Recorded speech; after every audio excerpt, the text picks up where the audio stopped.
이 이야기는 단순히 우크라이나 드론이 멀리 날아갔다는 뉴스가 아닙니다. 더 정확히 말하면 러시아가 80년 넘게 믿어온 후방의 개념이 흔들렸다는 이야기예요. 모스크바가 전선에서 멀수록 안전하다고 믿었던 그 계산, 우랄 산맥 넘으면 전쟁의 불길이 닿지 않는다고 봤던 그 감각이 2016년 4월 25일 새벽에 정면으로 시험대에 올랐습니다. 대부분은 이렇게 볼 겁니다. 우크라이나가 또 한 번 장거리 드론 공격을 했다. 러시아의 어느 건물에 불이 났다. 지역 당국이 피해를 축소 발표했다. 그런데 여기서 멈추면 핵심을 놓쳐요. 왜 하필 우랄이었을까요? 왜 러시아 방공망은 이렇게 깊숙이 들어온 드론을 충분히 일찍 막지 못했을까요? 그리고 가장 중요한 질문, 이 공격이 정말 공장 하나, 학교 하나의 문제가 맞을까요? 오늘은 이 사건을 표면, 동기, 결과 세 층으로 내려가 보겠습니다. 표면에서는 드론이 어디까지 들어갔는지를 봐야 합니다. 동기에서는 우크라이나가 왜 러시아의 후방 산업과 에너지망을 동시에 찌르고 있는지 봐야 해요. 결과에서는 이게 러시아만의 문제가 아니라 한국을 포함한 여러 나라의 방공 드론 무기 조달 계산까지 흔드는 문제라는 걸 봐야 합니다. 이미 답 하나는 분명합니다. 거리는 더 이상 방패가 아닙니다. 로이터는 4월 25일 예카테린부르크의 한 고층 아파트가 드론에 맞아 연기가 치솟고 주민이 대피했다고 전했습니다. 러시아 현지 당국은 경상과 병원 이송을 언급했어요. 모스크바 타임스는 같은 날 스베르들롭스크와 첼야빈스크 지역이 공격을 받았고 이 지역들이 우크라이나 통제 지역에서 700km 이상 떨어진 곳이라고 보도했습니다. 우크라이나 쪽 공식 확인은 제한적이지만 공개 보도와 현지 영상, 지역 발표를 종합하면 한 가지는 부정하기 어렵습니다. 전쟁이 러시아의 지도 안쪽으로 훨씬 깊게 들어갔어요. 러시아가 우랄을 특별하게 여긴 데는 이유가 있습니다. 제2차 세계대전 때 소련은 독일군의 압박을 피해 공장과 생산시설을 동쪽으로 옮겼고 우랄은 군수산업의 피난처이자 재건의 중심이 됐습니다. 그 기억은 단순한 역사 교과서가 아니에요. 러시아 전략문화 속에서는 아직도 살아있는 방어 본능입니다. 전선은 서쪽에 있고 산업 심장은 깊은 동쪽에 둔다. 이렇게 하면 버틸 수 있다는 믿음이 있었던 겁니다. 그런데 이번 사건은 그 믿음의 가장 오래된 기둥을 건드렸습니다. 드론이 고속 전투기처럼 빠른 것도 아니에요. 리우티로 알려진 우크라이나 장거리 공격 드론은 공개자료상 2024년에 실전 배치된 무기로 우크라이나 대통령실 자료는 사거리 최대 0km, 탄도 50에서 75kg이라고 설명했습니다. 속도와 화력만 놓고 보면 압도적인 무기가 아닙니다. 그런데 이 무기가 러시아의 깊은 후방을 계속 찌르고 있다는 점이 문제예요. 한번 보세요. 값비싼 전투기나 탄도미사일이 아닙니다. 비교적 단순한 고정익 드론이 낮게 날고 항법을 조합하고 전파 방해를 피해가며 러시아가 촘촘히 방어하지 않은 공간을 찾아 들어갑니다. 여기서 전쟁의 성격이 바뀌는 거예요. 과거에는 상대의 후방을 치려면 전략 폭격기, 미사일, 특수부대가 필요했습니다. 지금은 훨씬 작은 플랫폼이 수천 킬로미터의 정치적 충격을 만들어냅니다. 물론 여기서 조심해야 할 부분도 있습니다. 첼야빈스크 제철소, 항공항법 군사학교, 방산 전자시설 같은 구체적 목표에 대한 보도는 현지 채널과 우크라이나 매체, 오스인 분석에 크게 의존합니다. 그래서 공개 검증이 끝난 사실처럼 단정하면 안 됩니다. 하지만 목표로 거론된 시설들의 성격은 매우 중요합니다. 제철, 항공훈련, 미사일 전자장비, 레이더, 이 단어들이 한 문장 안에 들어오는 순간 이건 단순한 공포 조성용 공격이 아니라 러시아 전쟁기기의 연결부를 노린 압박으로 익히기 시작해요. 여기서 첫 번째 오해가 깨집니다. 많은 사람들은 장거리 드론 공격을 복수로만 봅니다. 러시아가 우크라이나 도시를 때리니까 우크라이나도 러시아를 때린다 이렇게 해요.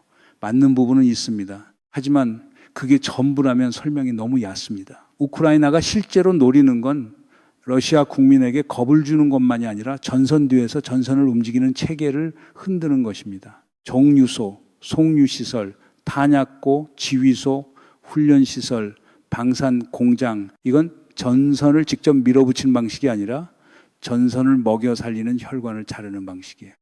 로이터는 4월 29일 우크라이나가 우랄 인근 페름 지역의 트랜스네프트 석유 펌프장을 타격했다고 보도했습니다.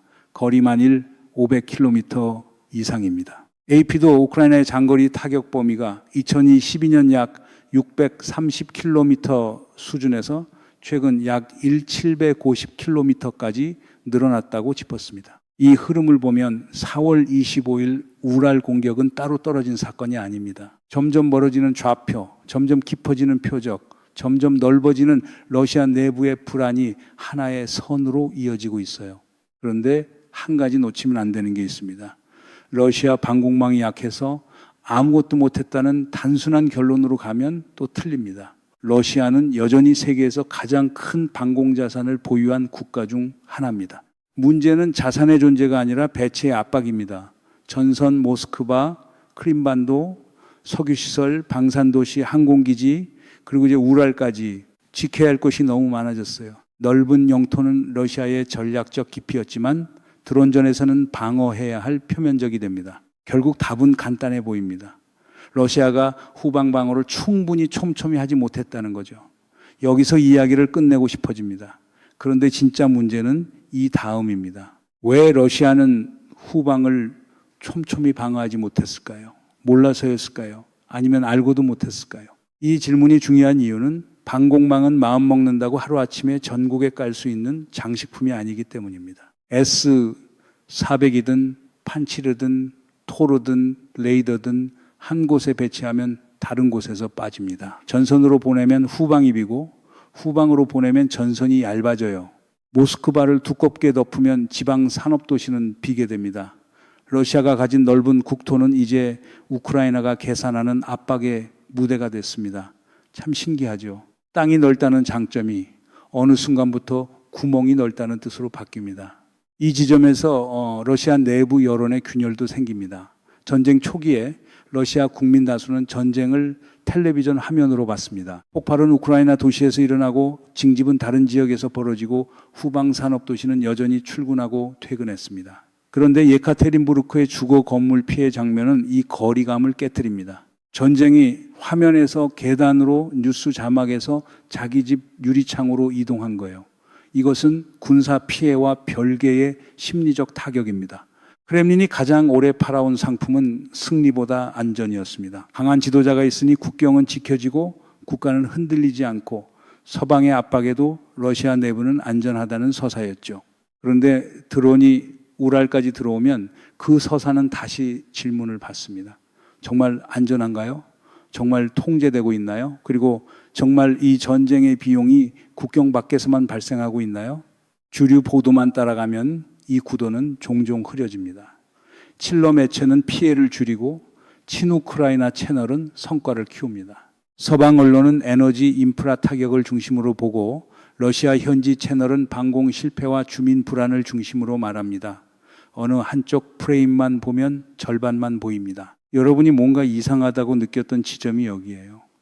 이 사건은 누가 더 세게 맞았느냐의 문제가 아니라 누가 더 오래 압박을 버틸 수 있느냐의 문제입니다. 문제는 여기서부터입니다. 우크라이나의 장거리 드론전은 단발성 이벤트가 아니라 생산 방식의 변화와 연결되어 있습니다. 우크라이나는 전쟁을 거대한 실험실로 만들었습니다. 실패한 드론은 다음 버전의 데이터가 되고 성공한 침투 경로는 다음 작전의 기준선이 됩니다. 공식 브레이블 플랫폼은 방산 기술 생태계와 민간 공공 협력을 강조하고 있고 우크라이나 정부도 장거리 드론을 자국 무기 발전의 핵심 사례로 내세우고 있습니다. 이건 무기 하나가 아닙니다. 생태계예요. 반대로 러시아는 중앙 집중형 방산 체계와 제재의 압박을 동시에 겪고 있습니다. 물론 러시아도 적응합니다. 전자전은 강하고 생산 시설은 분산돼 있으며 전시 경제는 생각보다 오래 버팁니다. 러시아를 우습게 보면 안 돼요. 하지만 제재 아래에서 정밀 전자부품, 센서, 고성능 칩, 품질이 일정한 산업 부품을 안정적으로 확보하는 건 점점 어려워집니다. 우크라이나가 매번 완벽해서가 아니라 러시아가 매번 막아야 할 것이 늘어나서 균형이 흔들리는 겁니다. 여기서 에너지 인프라 타격이 들어옵니다. 로이터스는 2025년 10월 분석에서 우크라이나가 8월 이후 러시아의 주요 에너지 시설을 최소 58차례 공격했고 드론이 약기 0km까지 날아간 사례가 있다고 정리했습니다. 2026년 4월에도 사마라, 투압세, 페름, 오렌부르크 등 에너지 관련 시설이 반복적으로 거론됐습니다.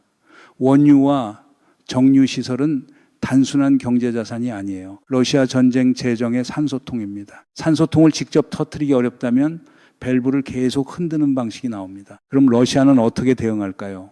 첫 번째 선택지는 방공을 더 깊은 후방으로 재배치하는 겁니다. 우랄, 시베리아 관문, 정유시설, 산업도시를 더 보호해야 한다는 압박이 생깁니다. 두 번째 선택지는 피해를 축소하고 선전으로 버티는 거예요. 세 번째는 우크라이나 도시에 대한 보복 공습을 더 강화하는 방식입니다. 그런데 세 선택지 모두 비용이 있습니다. 방공 재배치는 전선의 빈틈을 만들고 선전은 주민이 직접 본 연기를 지우지 못하고 보복 공습은 우크라이나의 장거리 타격 명분을 더 키울 수 있어요. 이게 러시아가 처한 딜레마입니다. 막으려면 넓어져야 하고 넓어지면 얇아집니다. 얇아지면 더 뚫립니다. 잠깐 멈춰서 이 문장을 봐야 합니다. 막으려면 넓어져야 하고 넓어지면 얇아집니다. 이것이 이번 우랄 공격의 군사적 의미예요. 우크라이나가 러시아의 모든 공장을 폭파해야 이기는 게 아닙니다. 러시아가 모든 공장을 지키려고 스스로 방어망을 늘리게 만들면 됩니다. 전쟁은 때로 파괴보다 배치의 강요로 상대를 지치게 만듭니다. 처음 질문으로 돌아가 보겠습니다. 러시아가 믿었던 일, 800km의 안전지대가 무너진 것 아니냐고 물었습니다. 그런데 지금 보면 질문은 조금 달라져야 합니다. 안전지대가 무너졌느냐가 아니라 러시아가 안전지대라는 개념을 계속 유지할 수 있느냐가 핵심입니다. 왜냐하면 드론전의 시대에는 후방이 지리로 결정되지 않습니다. 후방은 상대가 닿지 못하는 곳이 아니라 상대가 계산하지 못하는 곳이어야 해요. 이 변화는 한국에도 남의 이야기가 아닙니다.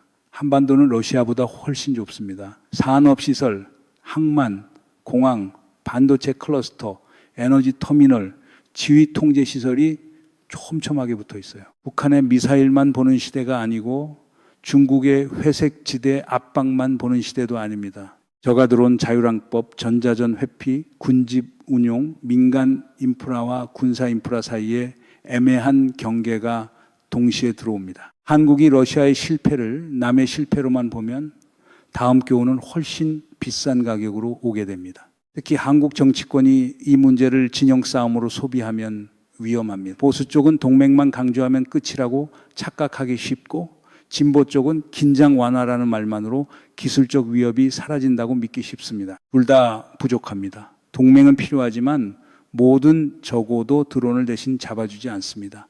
대화는 필요하지만 상대의 기술 변화가 멈추지는 않아요. 국가안보는 구호가 아니라 센서, 배치, 예산, 훈련, 산업 생태계의 문제입니다. 러시아의 S-400이 실제로 어느 정도 실패했는지, 어떤 구간에서 레이더망이 비었는지, 어떤 드론이 어떤 경로를 썼는지는 공개 자료만으로 완전히 확정할 수 없습니다. 하지만 세계 무기 시장이 보는 이미지는 이미 만들어지고 있습니다. 비싼 방공 체계가 싼 드론을 완전히 막지 못했다. 긴 영토를 가진 강대국도 적어도 장거리 침투에 흔들렸다. 항상 고객들은 이런 장면을 숫자보다 더 오래 기억합니다. 인도, 중동, 동남아의 군 관계자들이 이 전쟁을 실험장처럼 보는 이유도 여기에 있습니다. 여기서 중국도 조용히 보고 있을 겁니다.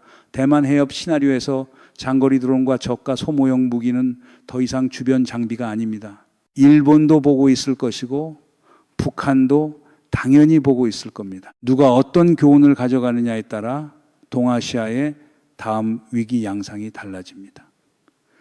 우크라이나는 러시아를 때리고 있지만 그 충격파는 유럽 밖으로 퍼지고 있어요. 전쟁 데이터는 국경을 넘습니다. 전술은 복사되고 약점은 더 빨리 복사됩니다. 그리고 여기서 가장 조용하지만 위험한 층이 나옵니다. 공장은 다시 지을 수 있습니다. 기계도 바꿀 수 있어요. 하지만 숙련공, 전자기술자, 금속 전문가, 항공정비 인력은 하루아침에 만들어지지 않습니다. 우랄의 방산도시가 드론 경보를 일상으로 받아들이기 시작하면 노동자의 심리도 달라집니다. 임금을 올려도 불안은 사라지지 않고 명령으로 붙잡아도 집중력은 돌아오지 않습니다. 전쟁 기계는 철로만 움직이지 않아요. 사람의 손과 머리로 움직입니다. 러시아 입장에서는 그래서 더 곤란합니다. 피해가 작다고 말하면 반공 실패의 질문이 남고 피해가 크다고 말하면 후방 안전의 신화가 무너집니다. 아무 말도 하지 않으면 소셜미디어가 빈칸을 채웁니다. 요즘 전쟁에서 침묵은 통제가 아니라 초대장입니다. 누군가 영상 하나를 올리고 누군가 좌표를 비교하고 누군가 연기 방향을 분석합니다. 국가는 발표를 늦출 수 있지만 불안은 실시간으로 퍼져요.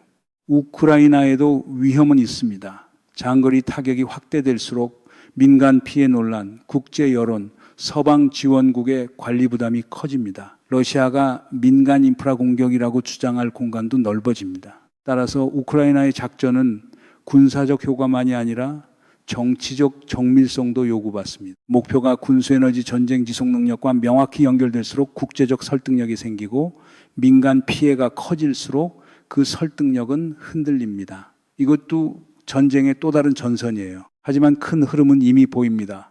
우크라이나는 러시아의 전선을 정면에서만 상대하지 않고 전선을 유지하는 깊은 후방을 지속적으로 압박하고 있습니다. 러시아는 더 많은 곳을 지켜야 하고 우크라이나는 더 먼 곳을 찌르려 합니다. 이 경쟁은 단순한 드론 사거리 경쟁이 아닙니다. 누가 더 빨리 배우고 더 싸게 만들고 더 정확히 골라 때리고 더 오래 버티느냐의 경쟁입니다. 여기서 느린 체계는 비싼 체계보다 먼저 흔들릴 수 있어요. 우랄 공격의 진짜 충격은 폭발음이 아닙니다. 지도 위에 심리적 선이 지워졌다라는 점입니다. 어제까지 안전하다고 믿었던 깊이가 오늘은 계산 가능한 거리로 바뀌었습니다. 러시아가 자랑하던 전략적 깊이는 이제 우크라이나 드론 개발표의 다음 목표가 될 수 있습니다. 이 한 문장이 이번 사건을 설명합니다. 거리는 방패가 아니라 표적 목록의 순서가 됐습니다. 여기서 러시아 무기 수출의 문제가 따라옵니다. 방공체계는 단순히 기술 사양표로 팔리지 않습니다. 실전에서 버텼다는 이미지로 팔립니다. 그런데 장거리 드론이 러시아 영토 깊숙이 들어가고 지방 공항이 제한되고 주거 건물 피해 장면까지 확산되면 구매국들은 다른 질문을 던지게 됩니다. 이 체계가 정말 적어도 저가 장거리 표적을 충분히 막을 수 있느냐는 질문입니다. 가격표가 아니라 신뢰표가 흔들리는 거예요. 특히 이 장면은 한국 방산에도 양면의 신호입니다. 하나는 기회입니다. 세계는 더 촘촘한 레이더, 더 싼 요격수단, 더 빠른 지휘 통제, 더 현실적인 대드론 체계를 원하게 됩니다. 다른 하나는 경고입니다. 아무리 고가의 무기를 보유해도 운영 개념이 낡으면 싼 드론 한 대가 비싼 체계 전체를 조롱할 수 있습니다. 방산 수출을 말할 때도 이제는 무엇을 파느냐보다 어떤 전장 데이터로 검증됐느냐가 더 중요해질 수 있어요. 또 하나, 러시아가 겪는 혼란은 정보전의 혼란이기도 합니다. 공식 발표가 늦거나 축소될수록 텔레그램 채널, 군사 블로거, 지역 주민 영상이 먼저 여론을 형성합니다. 과거에는 국가가 사건을 발표하면 대중이 들었습니다. 지금은 대중이 영상을 올리고 국가가 뒤늦게 설명합니다. 순서가 바뀐 겁니다. 크렘린이 가장 싫어하는 장면은 드론 그 자체보다 통제되지 않는 해석이 동시에 수천 개로 퍼지는 장면일 수 있습니다. 이런 상황에서는 작은 피해도 크게 작동합니다. 공장 지붕 일부가 망가졌느냐, 생산 라인 전체가 멈췄느냐를 떠나 노동자와 지역 주민이 느끼는 질문은 훨씬 단순합니다. 다음은 우리 건물인가요? 이 질문이 생기면 보험, 물류, 근무, 항공편, 학교, 기업 운영이 모두 조금씩 달라집니다. 전쟁은 폭발한 곳에서만 비용을 만들지 않습니다. 폭발할 수 있다고 믿게 된 곳 전체에서 비용을 만듭니다. 이 점에서 우크라이나의 목표는 더 선명해집니다. 러시아의 모든 시설을 파괴하는 것이 아니라 러시아가 모든 시설을 지키려고 돈과 장비와 신경을 쓰게 만드는 겁니다. 방어자는 지도 전체를 봐야 하고 공격자는 빈틈 하나를 찾으면 됩니다. 이 비대칭이 현대 드론전의 핵심이에요. 러시아가 강대국이라는 사실은 사라지지 않았지만 강대국도 동시에 너무 많은 문을 지키면 문 하나는 열립니다. 그래서 앞으로 봐야 할 것은 단순히 다음 드론이 어디를 때리느냐가 아닙니다. 러시아가 방공을 어디서 빼서 어디로 옮기는지, 정유시설 가동률이 어떻게 변하는지, 지방 산업도시의 경보와 항공 제한이 얼마나 자주 반복되는지, 러시아 내부 군사 블로거들이 어떤 불만을 말하는지, 그리고 우크라이나가 새 드론을 얼마나 빠르게 전장에 넣는지를 봐야 합니다. 전쟁의 다음 국면은 전선 지도보다 산업 지도에서 먼저 보일 수 있습니다. 결국 푸틴이 직면한 문제는 하나입니다. 전쟁을 멀리 밀어냈다고 믿었는데 전쟁이 러시아의 깊은 안쪽에서 대답하기 시작했습니다. 이 대답이 단발성으로 끝날지 아니면 러시아 전쟁 경제의 숨통을 천천히 조이는 장기 전략으로 굳어질지는 아직 열려 있습니다. 다만 분명한 건 2026년 4월의 우랄은 더 이상 과거의 우랄이 아니라는 점입니다. 그렇다면 마지막 질문은 이것입니다. 러시아가 앞으로 더 많은 방공망을 후방으로 돌릴 때 전선은 약해질까요? 아니면 러시아 내부의 안전 신화가 먼저 무너질까요? 이 흐름이 어디로 가는지 함께 추적하고 싶다면 구독해 주십시오. 이 분석이 도움이 되셨다면 좋아요 부탁드립니다. 다음 국면을 놓치지 않으시려면 알림 설정도 같이 해주세요.